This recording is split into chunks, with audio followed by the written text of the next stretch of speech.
Τρίτη το απόγευμα, 7 η ώρα, ξεκινήσαμε την πρώτη μας συνάντηση σε αυτό τον υπέροχο κύκλο συναντήσεων που θα κάνουμε για να ενισχύσουμε την σχέση μας με την τροφή και το σώμα μας.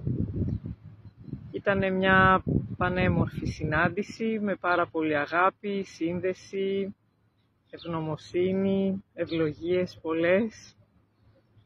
Νιώθω πολύ μεγάλη χαρά και εγώ και ευγνωμοσύνη για τα άτομα που συντονιστήκαμε και δημιουργήσαμε αυτή την όμορφη συνάντηση.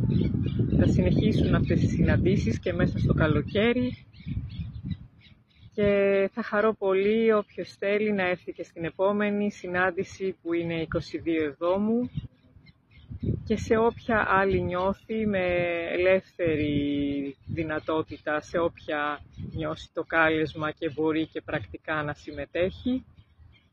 Δεν υπάρχει κάποια συγκεκριμένη δέσμευση και υπάρχει και αυτή η προσφορά οικονομική για όποιον του είναι κατάλληλη και χρήσιμη. Δεν υπάρχει πιο μαγικό πράγμα από το να συνδεόμαστε και με τα υλικά πράγματα της ζωής μας μέσα από μια αίσθηση ευδαιμονίας και ιερότητας. Οπότε σας προσκαλώ όλους να βιώσετε αυτή τη διαφορετική αίσθηση μαζί με την αγάπη και την απόλαυση. Να είστε όλοι καλά.